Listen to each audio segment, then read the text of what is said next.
Every Friday for 3 years, three members of Queen flew home. Brian May flew to Kew, to his family. Roger Taylor flew to Surrey. John Deacon flew to Richmond and to Barbara and the children. And every Friday for 3 years, Freddie Mercury did not fly anywhere. He stayed in Munich. Not once in 3 years from 1979 to 1982 did he fly home on a weekend. Not once. The question that history has never properly asked is why. The official account gives several answers, and none of them fully satisfies. Munich was where the studios were. Munich was where the work was. Munich was where the music was happening. Crazy Little Thing Called Love. Another One Bites the Dust. The entire Game album. Flash Gordon. Hot Space. The work answer is true as far as it goes, and it doesn't go very far, because the other members of Queen also worked in Munich. They also spent the week in studios and rehearsal rooms and management meetings. And they went home on Friday. Freddie did not. The choice is explicit in the historical record. It was not logistics. It was not distance. Munich to London was 2 hours by air. It was a decision made consistently every week for 3 years. He stayed. And the 12-word question that nobody in the official history has ever properly pursued is this: what was he running from, and what was he running toward? Before we go any further, if you want the stories behind the music, the questions the official record never asked, the truths they kept at the edges, subscribe to this channel right now and turn on notifications. These are the stories they hoped you would never find. Musicland Studios occupied the basement of the Arabella Hotel in Munich's Bogenhausen district. It had been built in the late 1960s by Giorgio Moroder, who used it for the electronic productions that would help define the sound of European disco and pop. By 1979, it had acquired a reputation as one of the finest recording facilities in Europe, and Queen came to it at the suggestion of Reinhold Mack, the German producer who had worked there for years and who would become one of the central creative figures of their Munich period. Mack was precise, technically brilliant, and had a gift for pushing arrangements toward a directness and commercial clarity that Queen's London productions sometimes lacked. The partnership worked immediately. Crazy Little Thing Called Love was recorded in 10 minutes. This is not a myth or an approximation. Reinhold Mack has confirmed the timeline. Freddie had the song in his head, picked up an acoustic guitar in the studio, ran through it once, and they recorded it. The speed of it reflects something about Munich that appears consistently in the accounts of everyone who worked there during this period. A looseness, an immediacy, a willingness to commit to ideas quickly that was different from the more labored approach of their earlier recording periods. The studios were good. The coffee was strong. The beer, if you wanted it at 2 a.m, was available. The city did not care who you were. That last element is important. Munich in 1979 had a quality that London did not have for Freddie Mercury: anonymity. In London, Freddie Mercury was Freddie Mercury every time he left a building. The tabloid press was watching. The gay scene in London in 1979 operated under conditions of legal and social pressure that made it difficult to inhabit openly. Section 28 was still years away, but the atmosphere it would eventually codify was already present. Munich was different. The Glockenbachviertel, the city's gay neighborhood, a 15-minute walk from the Arabella Hotel, was open in a way that had no equivalent in London at the time. It was not a ghetto. It was simply a part of the city where certain things were ordinary. Freddie Mercury could be in Munich in ways he could not fully be in London. That was the beginning of the answer to the question. Winnie Kirchberger was a waiter. He had been born in Bavaria and had worked in Munich's bar and restaurant scene since his early 20s. He met Freddie Mercury in 1979 in one of the bars in the Glockenbachviertel. In the way that people met in such places, the specific economy of a late evening in a bar where the music is good and the room is full and the city has come to the kind of life it only reaches after midnight. Their relationship lasted in its various forms for several years.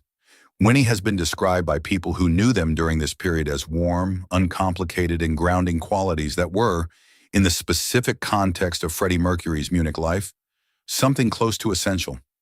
Barbara Valentine was a German actress who had worked extensively in European cinema and television since the early 1960s. She was known in German-speaking countries as a substantial figure in popular entertainment, not an art house name, but a working actress with a significant following and a considerable public presence. She met Freddie Mercury in Munich in 1979, and the friendship that developed between them was, by the accounts of everyone who observed it, one of the most genuine of his life. She was warm, funny, direct, and completely indifferent to the scale of his fame, in the way that only people who have their own public profile can afford to be. She did not need anything from him in the currency in which most people sought things from Freddie Mercury.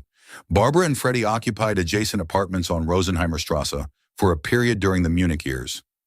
The specific geography, two people who had become important to each other, physically adjacent, the wall between their apartments, essentially a formality, tells you something about the texture of those years. They were not years of isolation, despite the question of the Friday flights. They were years of a particular kind of fullness, the fullness of a person inhabiting a city that allowed them to be fully present in ways their other city did not. Reinhold Mack has described recording sessions during the Munich period in which Freddie arrived at the studio at 10 in the morning, looking, in Mack's words, like someone who had been thoroughly alive until very recently and had simply decided to continue being alive in the studio. The accounts suggest a man operating on a schedule that had nothing to do with conventional working hours, fueled by something that was equal parts creative energy and the particular stimulation of a city that never fully closed. The music that came out of this schedule was, for a period, extraordinary. Another One Bites the Dust was constructed in the Munich studios. Under Pressure was recorded there after David Bowie arrived in the city and the session happened, famously over a single night. And then there was the Hot Space album, released in 1982, recorded in Munich, and received by Queen's fan base with a hostility that no one fully anticipated and that no one in the band has ever fully explained.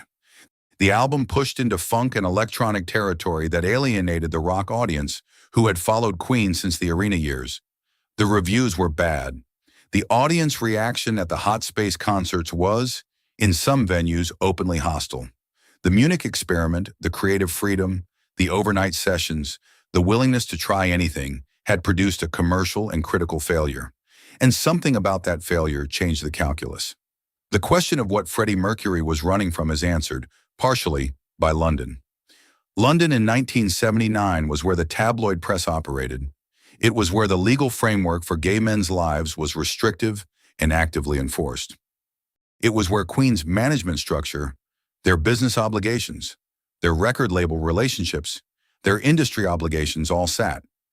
It was where Freddie Mercury was most completely a product, most completely a public person, most completely required to manage the gap between who he was and who the public version of him was expected to be. The management of that gap is exhausting in a way that people who have never been required to do it cannot fully understand. Munich did not eliminate the gap. Nothing eliminates it. But Munich widened the space in which Freddie could inhabit his own life without constant management of how it appeared. He could go to the bars in the Glockenbach Viertel. He could be in a relationship with Winnie Kirschberger that was not a secret exactly, but was not a public fact either.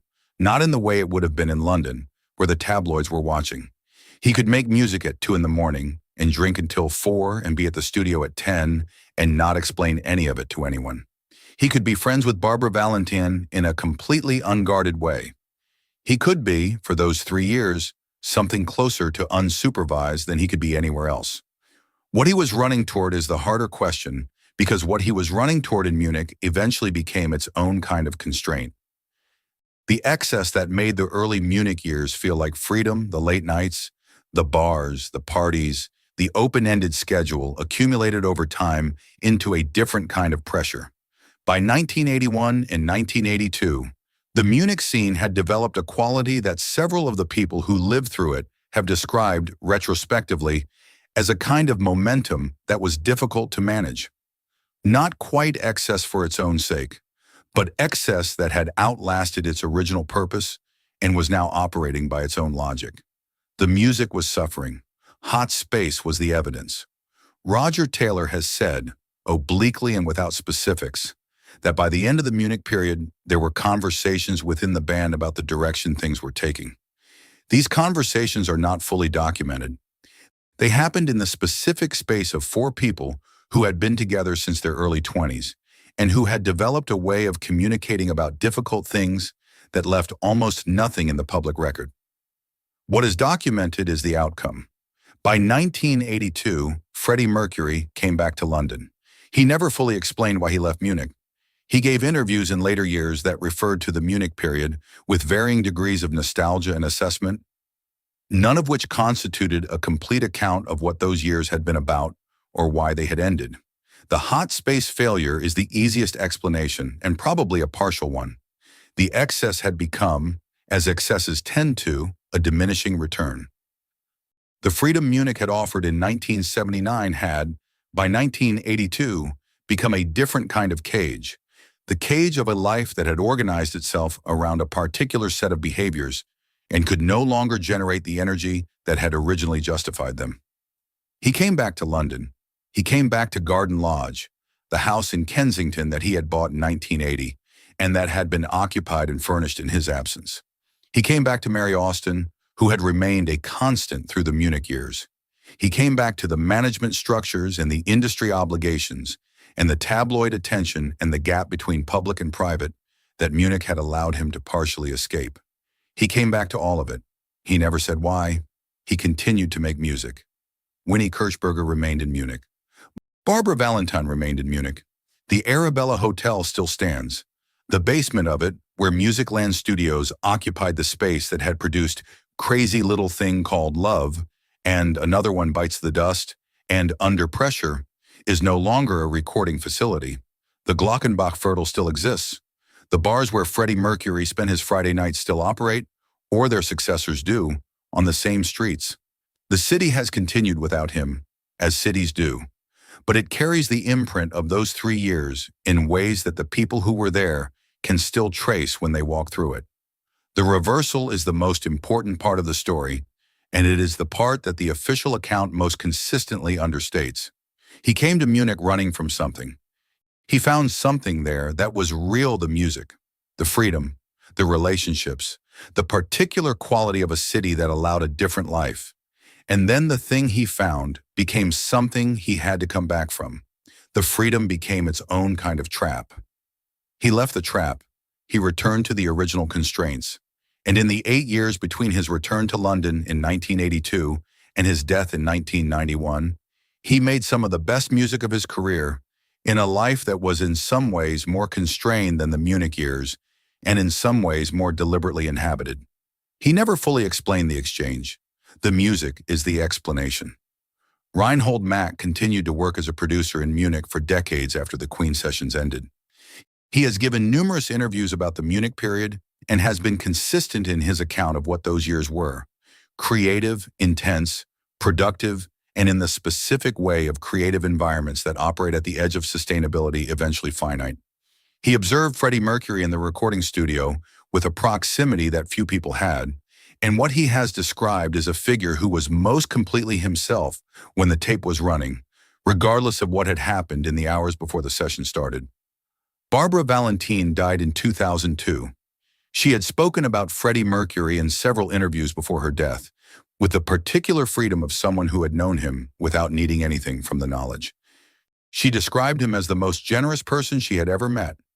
In the specific sense of generosity, that means giving your full attention to the person in front of you. She said that in Munich, for those years, he was happy. She said she believed this. Winnie Kirchberger has maintained a private life. He has not written about the Munich years. The bars of the Glockenbachviertel were the space of a life that was real and private, and that mattered. Crazy Little Thing Called Love. Another One Bites the Dust. Under Pressure. 3 albums of music that changed what popular music was capable of. Made in Munich on Friday nights when 3 members of Queen were on planes home, and Freddie Mercury was exactly where he had decided to be. Running from something, running towards something, and making, in the running, the music that has outlasted the question. If this story changed how you hear the Munich records, subscribe to this channel and turn on notifications. We are not finished.